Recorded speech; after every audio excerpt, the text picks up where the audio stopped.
La Deep Web ha sido objeto de numerosas investigaciones policíacas. La reputación que tiene está bien ganada. Es un sitio donde no de manera exclusiva, pero sí de modo obvio, la gente va a hacer cosas que sería peligroso en la internet normal. Pornografía infantil, drogas, venta de mercancía robada y dícese además que sicariato.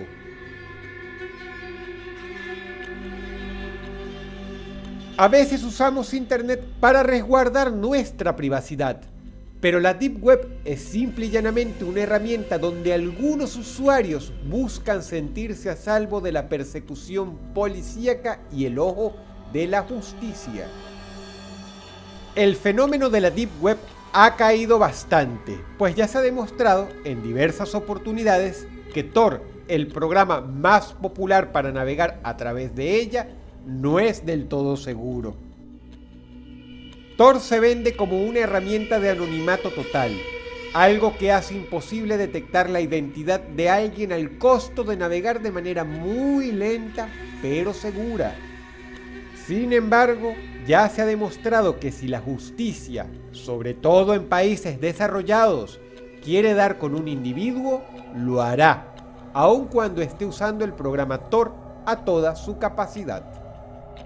Pero antes de que el FBI o la Interpol le echara un baldazo de agua fría a los cibercriminales, algunas leyendas suscitadas en la Deep Web se hicieron fama por su naturaleza mórbida y horrorosa más allá de la imaginación. Una historia que incluso ha sido transformada en creepypasta, pero cuya veracidad está en boga.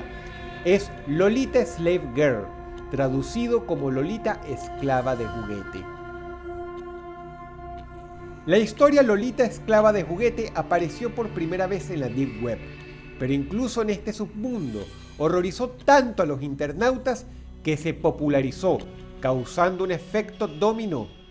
Hoy, versiones en español pueden ser conseguidas incluso en la red normal. Primero, para la audiencia que no lo sepa, es menester aclarar qué significa la palabra Lolita. Si lo buscas en Google, lo más probable es que te aparezca un libro del autor ruso Vladimir Nabokov sobre una niña de 12 años que es objeto de profundos deseos sexuales por parte de su padrastro. El término Lolita viene entonces de este libro y se refiere a niñas en etapa de pubertad que atraen a hombres maduros a cambio de obtener algún objeto de deseo material. De entrada, esto te hace entender por dónde van los tiros del título de esta leyenda urbana tan atroz llamada Lolita Esclava de Juguete. Empieza escrita en modo de primera persona por un supuesto cirujano que viene de las periferias del este europeo. El este europeo tiene países que han sufrido de guerras relativamente recientes y por ende han sido víctimas de hambruna, enfermedades y miseria. Con esto, la historia deja claro que estos acontecimientos toman lugar en una sociedad que está moralmente en bancarrota. El doctor explica que como las leyes y las autoridades no se aplican casi en lo absoluto debido a la profunda crisis social de los conflictos bélicos que han ocurrido, hay muchos niños huérfanos. Los orfanatos en estos países no se dan abasto. Entre los niños hay niñas. Algunas con suerte son adoptadas, pero otras en cambio no. Lo interesante es qué sucede con ellas. El supuesto cirujano nos explica que son abandonadas a su suerte en la calle o vendidas a muy buen precio por dueños de prostíbulos. El orfanato sabe de trasfondo que estas cosas suceden, pero la alegría de tener una boca menos que alimentar es mayor que la ética, y por lo tanto ceden, saliendo beneficiados además económicamente. Con esto ganan que se destruyan todos los antecedentes, partida de nacimiento y documentos del menor para que nadie los pueda rastrear más nunca. Quien escribe la historia deja muy claro que él es una persona en buena posición económica, quien compra niñas para ser llevadas a su residencia. Deja claro que en el orfanato no le hacen preguntas, aunque sospecha que el personal cree que las usa para vender sus órganos a personas con dinero que lo necesitan. Pero él orgullosamente niega esto, para decir que ha encontrado algo mucho más rentable. convertirlas en un juguete sexual que venderá por 30 o incluso 40.000 dólares americanos.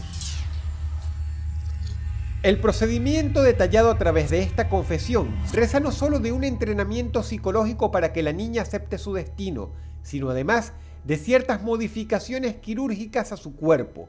El hombre se enorgullece también de crear muñecas que están vivas, o por lo menos eso clama, que pueden ser usadas durante años antes de ser desechadas. Él explica que consigue mantenerlas tranquilas porque les administra anestésicos y en muchos casos les amputa las piernas y los brazos hasta los codos y las rodillas. En su lugar, coloca prótesis delicadas que hacen que las chiquillas parezcan muñecas. Aparte, hace otro procedimiento quirúrgico para cortar sus cuerdas bucales, a modo de prevenir cualquier peligro que lo pueda meter en problemas o incluso ahorrar simples molestias a sus clientes. Relata que les quita los dientes, a fin de evitar que se defiendan de sus verdugos mordiendo. Con esto afirma matar a 2 pájaros de un tiro, porque las alimenta a través de una mamadera 4 veces por día, a veces con té, a veces con papilla, hasta llenar todos los requerimientos nutricionales y hacer que mantengan una figura atractiva para el comprador. El cirujano cuenta que este no es un proceso que se hace de golpe, sino que es algo largo y difícil. Algunas no sobreviven al procedimiento ni la transformación, pero afirma que la mayoría sí. La meta final es crear una muñeca humana. He ahí el título de la historia: Lolita, esclava de juguete.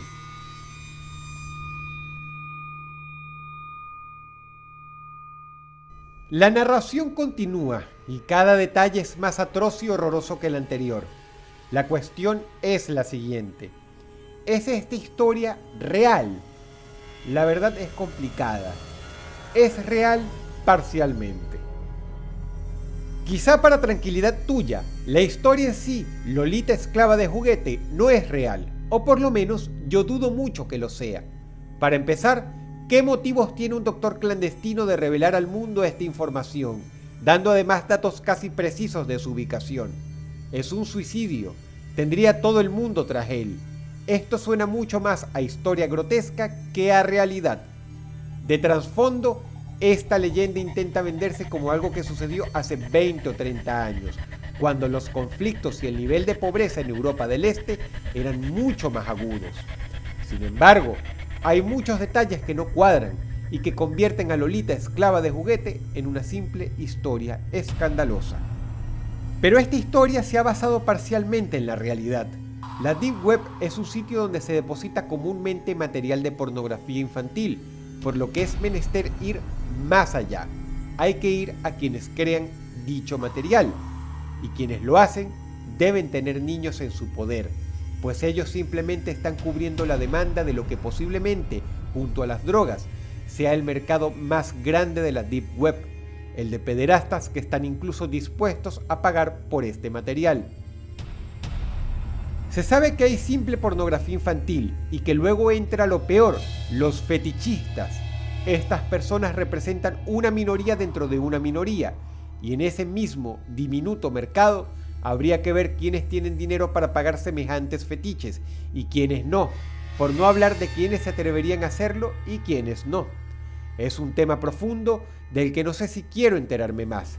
Quizá la realidad no sea tan expresamente mórbida y horrenda como lo que relata Lolita, esclava de juguete.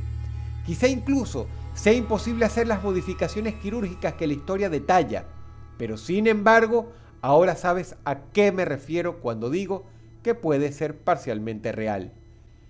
Sin dudas, una muestra más del increíble nivel de maldad que puede albergar este mundo.